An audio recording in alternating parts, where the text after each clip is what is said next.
Ready to go, Amy? Yep. Okay. All right, I'll call the meeting to order. Amy, if you could take the roll Mayor Bogenreith, here. Ms. Burhoop. Here. Ms. Hoffman, Here. Ms. Strain, Here. and Mr. Tucker is absent. All right, say the Pledge of Allegiance. Pledge allegiance to the flag Of the United States of America and to the republic for which it stands, one nation, under God, indivisible, with liberty and justice for all. All right, look for a motion to approve the agenda. So moved. Second. All in favor, say aye. Aye. Opposed, same sign. And we'll look for a motion to approve the minutes from April 7th. So moved. Second. All in favor, say aye. Aye. Opposed, same sign. All right, Commissioner, Department Head, and Community Board reports. Well, I'll go ahead and start. I wanted to clarify something that was brought up at the last meeting regarding the Corps of Engineers. I wasn't here to provide that report. So the city has currently got 2 tracks of business with the Corps of Engineers. The one that was on the agenda last meeting was to repair the 2024 flood damage all the way along both the levees and downriver on on the banks. That's a $1.7 million project that the Corps will undertake, of which the local portion of that is $300,000. So that's kind of what that agreement laid out. And the local portion will be divided up between us and the county, depending on where the projects are and where the costs finally come in at. The second, well, going back to that, so we'll be responsible for the local match, us and the county, and then we'll also have to provide easements and right-of-ways for them to access the project sites. And then also we'll have to source the fill dirt that they might need for the repairs. Those projects are being designed, and I wouldn't expect them to actually be completed until 2027. And we'll build our local portion of that into our 2027 budget. I think we have some in the 2026 budget, but the second track of business is the GI study, which was approved in the last appropriations bill. And that GI study is designed to study flooding on the lower Big Sioux River, and to contemplate mitigation efforts to avoid having to close exit 4 in the future, and provide better protection. That study can be up to 3 years and up to $3 million. Right now, the phase we're in is we're in the initial phase where the Corps is scoping that project out to make sure it aligns with their goals and objectives, which I'm sure it will. And through that first phase, that's 100% funded by the Corps. And once they establish the scope, they'll put a price tag to it, and then the locals are responsible for 50% of that over 3 years. So that $3 million will be $1.5 million from the Corps or from the federal government, $1.5 million from the locals, and the locals right now consist of North Sioux City, Union County, Dakota Dunes, Sioux City, Iowa. You know, as we get into this, that we may try to expand it to maybe Woodbury County, Plymouth County, some of the other communities in Iowa too, to help pay for that 50% match. I'm intending to apply for CDBG-DR fundings to take care of the South Dakota side local match. That would be Dakota Dunes, North Sioux City, and Union County. And then we'll have to work with the other cities to secure the rest of it. So, you know, I think the actual meat of that will get started probably in June. And I have a meeting on it tomorrow, a conference call on it tomorrow. We're in that phase of scoping it out and also continue to gather all the data we'll need to do the study. So I just want to kind of clarify the city's 2 courses of business with the Corps, since I wasn't here to be able to do that. The CDBG-DR money, we're planning on a public hearing at at our first meeting in March, where we will talk about using that money for River Drive and Centennial lift stations, along with the local match for the North Shore Bypass project, and then also the local match for the GI study. We may come back the second meeting in March with additional projects. May? Do you mean May? May, I'm sorry, did I say March? I meant May. Yeah, Mama. May. Once we get the public hearings done, then we can submit the applications by June 12th, I think is the deadline, and then we can kind of see where those funding priorities lie with the state. April 30th, from 3 to 5, will be a public hearing here in the council chambers on Safe Streets for All. That is the program that CCOG is doing with Houston Engineering to identify traffic safety issues in North Sioux City, and part of that was the website where people could go and put points on a map where they've perceived problems in the past. So all that data is being compiled, and I think it's going to turn out to be a very good end product, because it's not only going to identify possible problem areas, it will also identify what they call countermeasures, which are, in essential, fixes for them. So from that report, I think we can set some priorities on where we want to focus our CIP plan over the next 5 years, and anticipate problems moving forward. That's all I have. Anyone else? All right, move on to community input. If your item's not on the agenda, please come forward.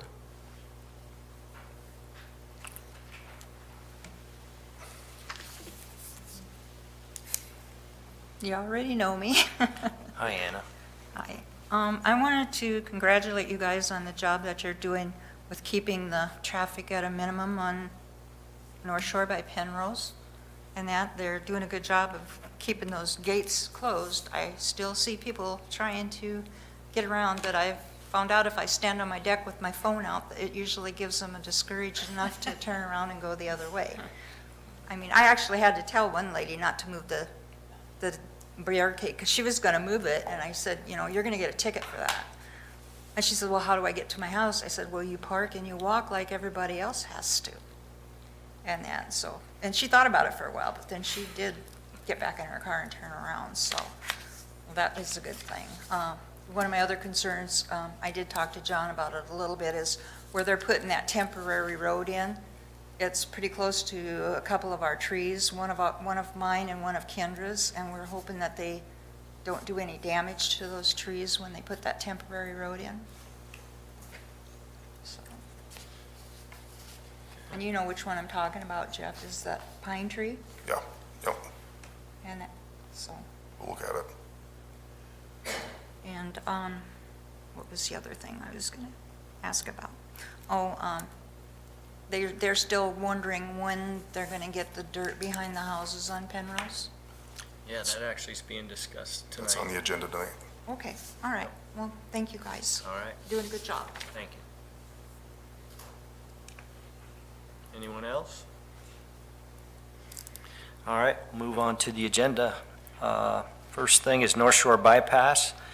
We have a resolution 2026-10 authorizing acquisition of additional real property by agreement for North Shore Drive realignment. Yeah, this is, we've done this a couple other times in the past on other properties. This is for the Knox property on 23 North Shore, to get us the necessary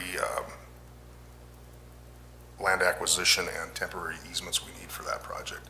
This would authorize us to sign the documents and pay the amount. Okay. And we would pursue closing 20 days after the resolution has been published.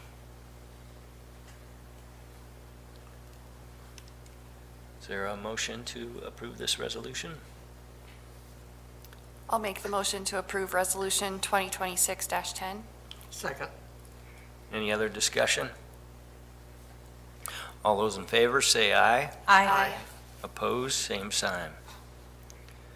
Okay, next item is flood recovery. We have a North Shore reconstruction update. John? Thank you. From a construction standpoint, the contractor's still working on the storm sewer outfall. The east one, we've got two of them that discharge into the lake, and so the contractor's working on the east one at this point and got the flared end and the grading roughed in, I guess, for that one. And they're starting to work on some of the storm sewer on what would be the north side of North Shore at that same location. So that would be the connector street. They'll eventually go up to the bypass. So they're getting some of that storm sewer extended there. Then they're going to switch over and they're going to go to the west one where the outfall, the big storm sewer outfall is, and they'll start working on that one.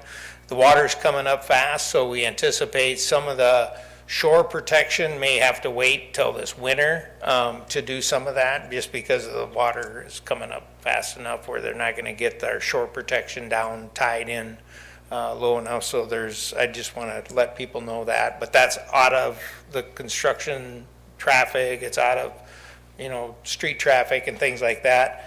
So I would say the construction's progressing a little slower than they anticipated at this point, but progressing.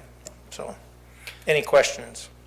John, you'd mentioned, I know it's not a flood mitigation project, but with the new storm sewers being put in, I think you mentioned it might be up to about 10 times more flow capacity than what we had before, which in itself is going to help a little bit. Significant. Yeah, it's a significant improvement. I don't want to say a 100-year event, but it was close to that, what we're capable of handling in the storm sewer system now. But when we do get an overtopping like we did in '24, it won't handle it. It'll still overtop the roadway. We are doing shore protection, like I was just talking about, the concrete anchor mat that we were talking about. They will be anchored in well so that we shouldn't lose the roadway like we did this time. And so, we're doing some measures there, but obviously there's going to be, catastrophic situations where we might not be able to protect everything, but we're doing a lot better job than what we had before. I think the biggest improvement you'll see is there was very little storm sewer out there before. Now it's a very robust storm sewer system that can handle larger rain events better than the previous arrangement, and that's just because it was old and wasn't designed for what it was being used for. So there will definitely be some improvement there. In the outfalls now are designated in 2 spots instead of all the way along the lake. So. Yep. Any questions for North Shore? You'll be seeing a pay request, not at the next meeting, but the following meeting. We decided not to bring one forward today. So we'll have a pay request that'll be, more than a month of work completed. So at the next time you see pay request. Okay. Move on to you ready for the next Yep. item? Okay, Yep. next item is authorization of bid for Phase 2 of the McCook Lake grading project, which includes Phases 2, 3, 4, and 6. So this is the authorization to move forward with, if you can look at the map there, the red areas, 2, 3, 4, and 6, which would be behind the residence on Penrose. The advertisement for this project will be the first week in May, May 1st, May 8th, and then we'll open bids the following week. So we'll be able to award the project at your second meeting of May, so that, hopefully our contractor should be able to get going. I want to stress the importance that the mayor had wanted to make sure is that we don't impact the current contractor on North Shore. I know that was a sensitive situation, and we've put it in the bid documents that, they can't impact at all the construction schedule of North Shore Reconstruct. So they have to coordinate, whoever gets this project has to coordinate with the North Shore Reconstruct contractors so that we don't impact their construction schedule. And that estimated cost was $685,000 for these 4 areas. And you've had conversations with Reedy Construction Yep, about yep, this? they're aware and they're fine with working with us, and they anticipate, having availability. And it depends on who gets this work. They may be able to, Area 6, which is on the north side, may be able to come in through John Roos. It all depends on, I think, who gets the work, because there's different relationships with John Roos. And so they may be able to come in from the north side. It depends on who gets that work. So, was that okay to say? So, but anyway, if that's the case, that big area in the north, which is the biggest impact for the people on Penrose, will be improved, relatively quickly this summer. The slowest part of the reconstruction project is going to be utilities and the storm sewer. I mean, once they get to paving, we can get it to paving. I think the paving will go very fast, but, which, hopefully they can get in and out of there by the time school starts, which leaves plenty of time to still get that dirt back behind, if they can't use roosts. And your projected timeline for all 4 of these phases is what? We have the final completion date by the end of the year. So just so everybody's aware of that they can do some of this work even, after North Shore's reconstructed. Some of this work can be done then. But the intent was so that, if for some reason Reedy, our general contractor on North Shore, it's too much of an impact for him, our contractor that's doing these lot grading, they can come in after they're done and finish up that work, as long as we're not, because most of this work now on these area 2, 3, and 4, there's not a lot of dirt to be hauled in. It's the work, that dirt just needs to be moved around for the most part. The big haul area is lot 6 or area 6. That's where all the dirt has to come in. And if we can get someone that gets along with John and has a good relationship with him, that'll be the best, because that doesn't have to come through our road then, and they can get that done without impacting our new pavement. Okay? Any questions? If not, I would like a motion to advertise the project. So moved. Second. Any other discussion? All right, all those in favor say aye.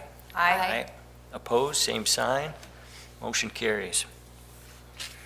All right, next item is to authorize the extension of unit pricing for Phase 1 of the grading project to Project 5, which is Lot 21 and 23. So, Go ahead. So, okay, Scroll. so what this is, if you look at the map, if you'd pull that up, Amy.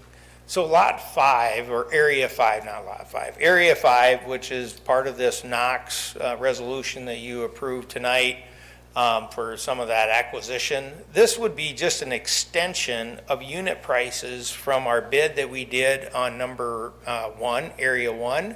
It's an extension of that. So it's some of the grading and things like that, and so it's about another $78,000, and the contractor has agreed to increase quantities by that amount. We don't have a lot of change order items for this. It's really just increasing quantities, but then we do have a retaining wall and a couple minor things that we'll be bringing forward with a change order. But this work is approximately $78,000 additional from our original contract. So it's very close to what we had talked about in the past. It's just that this one allows our contractor that's doing number 1 to do this Area 5 sooner rather than later.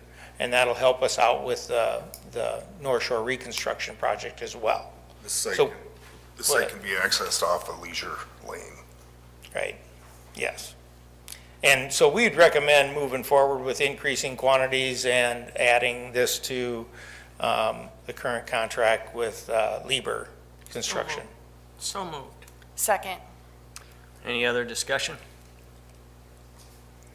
All in favor, say aye. Aye. Opposed, same sign. All right, motion carries. Moving on to planning and zoning. You have an update, or someone has an update? Andrew? John was volunteering here for a second. No, I am. Sorry about that. Yeah, an update from the last planning and zoning meeting. There was just two plats. One we'll cover in the next item. There was a separate one that'll be coming in front of you at the first commission meeting in May. That was for a commercial lot, about 1.5 acres out in Union Crossing. They asked that that be held off until May. So those are the only two items at the planning commission meeting. I'll mention the comprehensive plan. There's going to be a public hearing at the next planning commission meeting, which is this Wednesday, 4 o'clock here in the council chambers. So that'll be the first public hearing with the planning commission, and there will be a public hearing at the city commission meeting, the first meeting in May. And then after those public hearings, we'll take all the input, incorporate any changes into the plan, and then keep that moving through the approval process. Hopefully that'll be approved by the second meeting in May, but if there's a significant amount of changes, that could get adjusted a little bit. So that's going to be moving ahead here shortly. And then one thing I'll mention too is the Housing Commission, they're proceeding with a housing study, an updated housing study. There's been a lot of activity in North Sioux City the past couple of years now, so the Housing Commission wants to take a look at that study and see how the development has changed the community's needs going forward and help identify some priorities and their plan of attack going forward. So they're gonna, Augustana is the entity that's gonna be helping with the housing study, and they're gonna be contacting different community groups and elected officials and staff and so forth. So some of you might have gotten your name and contact given out today, so just a heads up.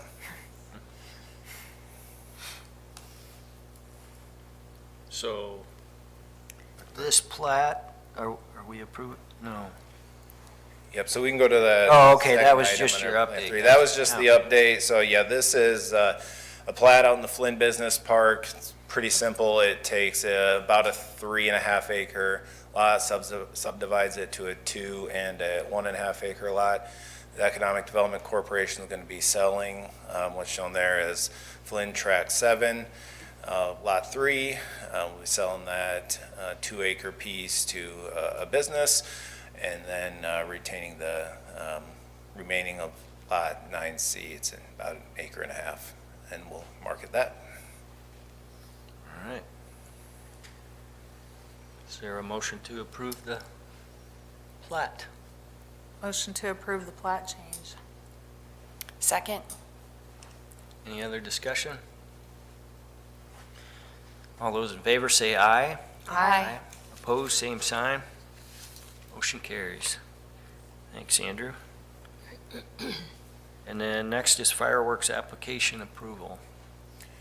You know, there's 3 sets of firework license applications for approval. American Fireworks, Lantis Fireworks, and Zorts. Ordinance requires the city to approve these applications every year. Everyone has paid their licensing fee.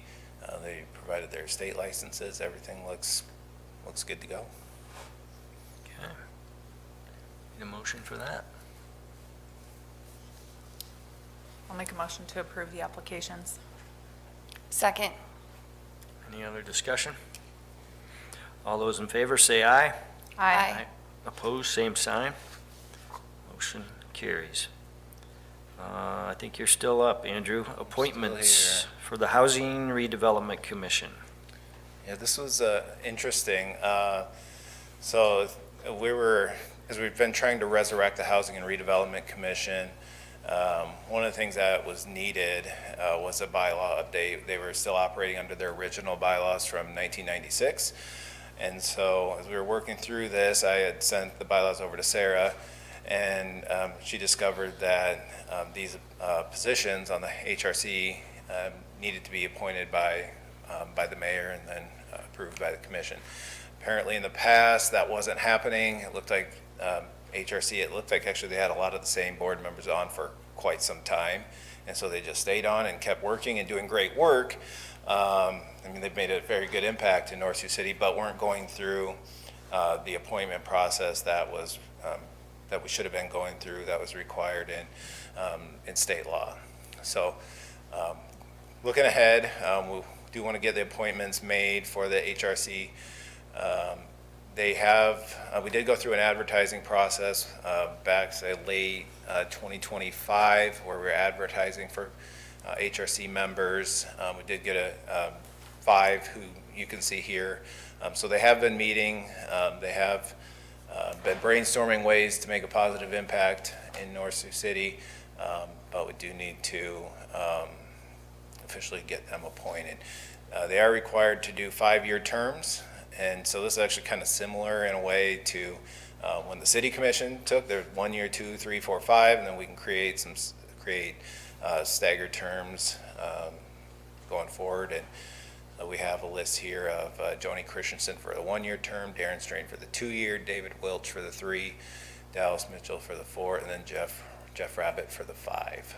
And so it'd be a commission of 5, which is the number laid out in state law.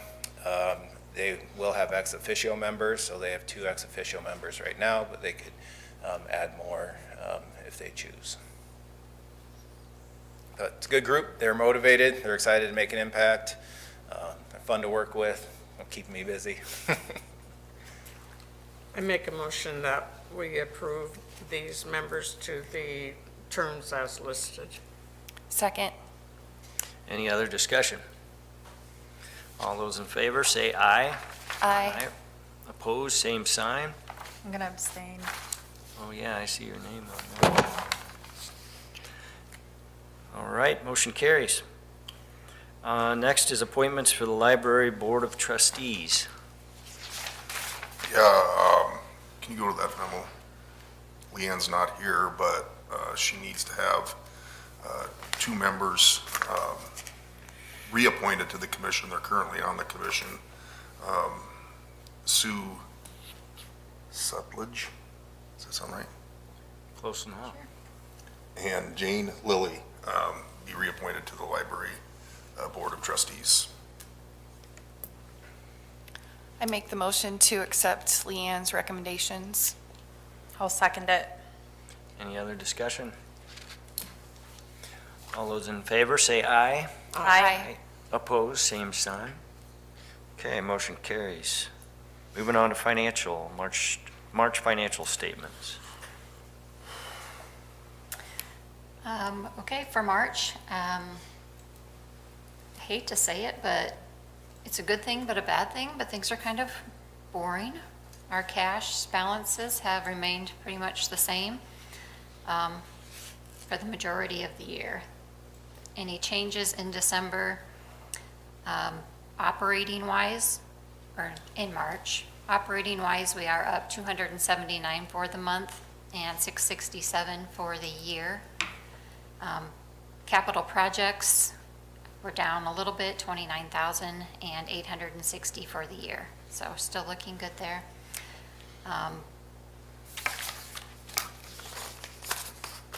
The water and sewer funds, neither of them are looking real good for the month. We had our first part of our meter change-out project, which is the large meters, and that came in at costing both the water and sewer funds $62,000 each.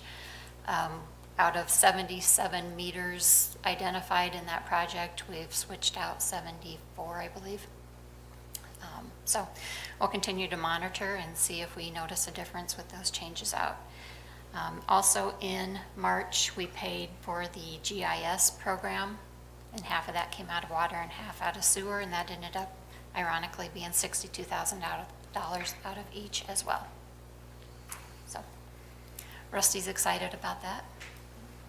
I would say, the good news behind that is we have found some revenues that we hadn't been collecting for before that we should have been, so that should improve the bottom line too. And as we continue to refine our reporting and our monitoring, we should be able to tighten that up even more. Okay, so we're through the first quarter of the senior meals operation, the second full quarter that they've been in operation.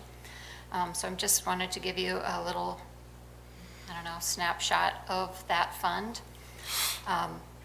We're really not looking at the senior center as though it should be making us money. Our seniors are important to us, but we do want to continue to evaluate it while it's starting up and